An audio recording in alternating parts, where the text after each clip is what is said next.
I think it takes a lot of patience, endurance, and I often talk about my tattoos a lot. And there's a tattoo I have that says pain is necessary, and I believe that. I believe it helps you grow. It helps you become a stronger person. And if you have pain in the ministry, then it'll help you grow in that ministry as well. People know that when they serve in the ministry, it's not always going to be happy-go-lucky. You're going to get mad. You're going to get sad. You're going to cry. You're going to sweat. And I think that's what I'm being prepared for. And so Detroit Hope can be the place where people say it's not all hopeless. We can come here and people love us and help us. I think this church helped open a lot of doors for me. It changed my life for the most part, not just my life, but the people around me, and mostly my family. Detroit Hope been helping me for years, actually. Like I say, I was struggling myself before I came here. Friend Tawan, he actually the one who brought me here. So it just accept any and every person.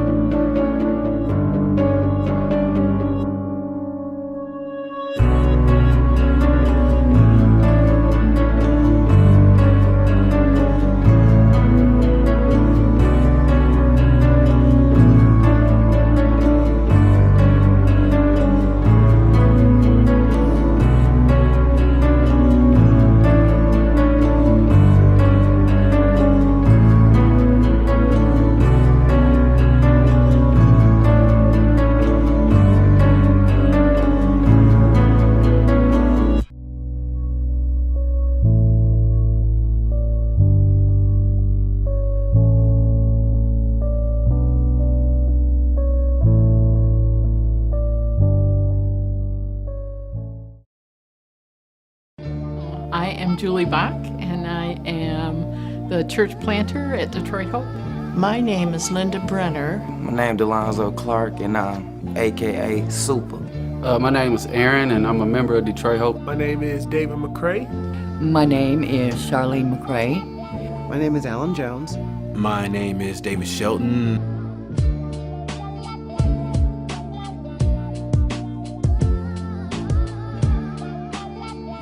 Why do I come to Detroit Hope is because I love the community.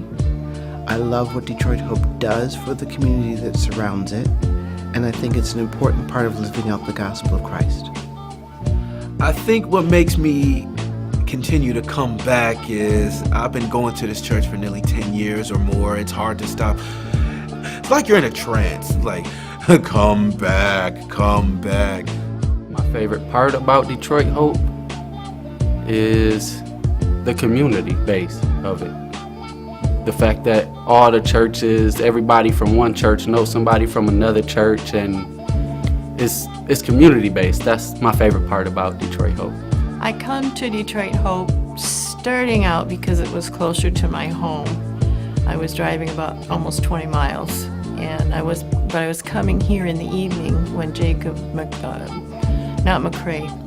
Blakesley began as church planter, and I really appreciated what was happening with the children and the kinds of ministry that were going on. And then when it was decided there would be morning worships, I decided I wanted to make this my home congregation. Back when I was very young and this congregation had first opened, I was a teenager who wasn't really quite looking for a church at the time. But the guy who was here invited us in, he gave me free pizza. So that was the first reason I came, was free food. Second reason I came is because I started finding out that if you live a life of Christ, you will start to see the differences and you can start to live more freely and peacefully. So the reason I come is to keep the peace in my heart. And it doesn't have to come from the people. It doesn't have to come from how the building looks or how clean it is or what other people are doing in the services or what songs we sing. It's simply because I know God's presence is here, and wherever God's presence is, I will have peace. But really, I think that God was preparing me to come here for many, many years. And I heard him telling me that my ministry was going to be in Detroit without realizing he meant Detroit Hope for probably 10 years. And And then when the opportunity came open for the church planter position, I was needing to look for a job, and it seemed kind of crazy out there to me, but I thought, I'm going to apply. It's in Detroit, and I've been working in Detroit.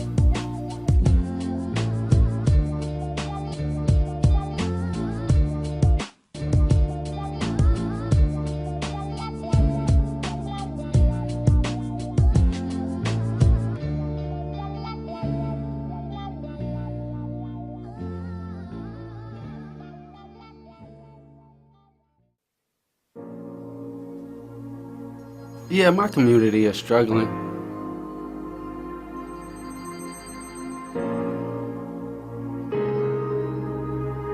And Detroit Hope can help and has actually helped. Actually. If you're talking about my community as the area around Detroit Hope, Brightmoor, then absolutely.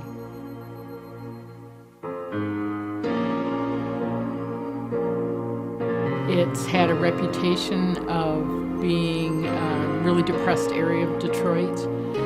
People think of burned out houses and scary street people, drugs and prostitutes. Guess what? We have all that kind of. But the area immediately around the church, I feel is fairly safe. It bothers me that people are afraid to come here. Yes, this community is struggling very much. In poverty, people moving. People come and go here at Detroit Hope. Some come back. A community such as ours is involved in the community, and that community isn't just church-based. Not only that, but we can help the other community organizations and other people in the community and be a strong part of the fabric of the community. So absolutely we need to build relationships outside of the church. I feel we already better now. I feel we can grow, but I don't see any flaws right now.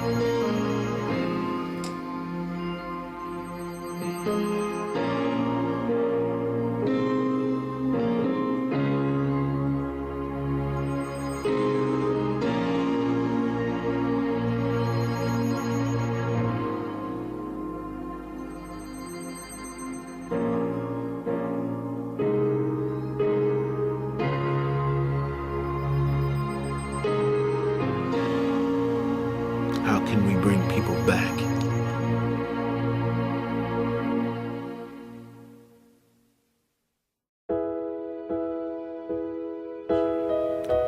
The biggest thing that it takes to serve in this ministry here is a willingness to want to serve. The second thing I think is the ability to really accept everyone who walks through the door as they are, not to prejudge them, and to really embrace them as Christ would.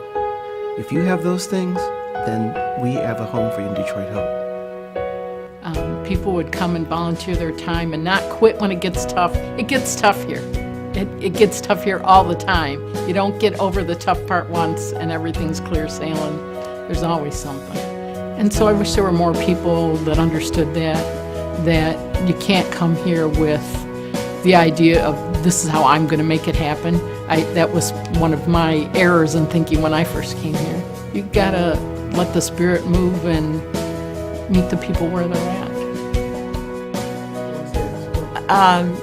Looking at the picture in the background, that has just always thrilled me. Jacob is an artist, and he began painting this, but he always had the young people come in and help with designing and with painting in, filling in. There are 2 other murals on the outside of the church.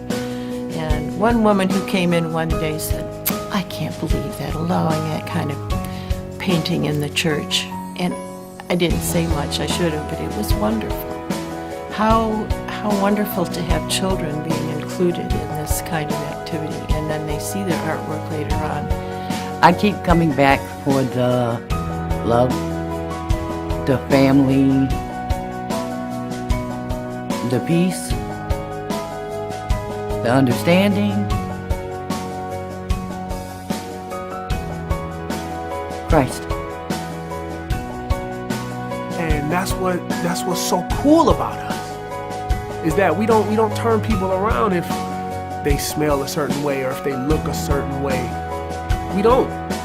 We accept all kids of all ages, even if you ain't with your mama or dad or aunt or uncle or whoever you stay with. Our doors are literally wide open for the community. And I think we're the realest church out here. Come see what we're about. More than welcome. Any and everybody.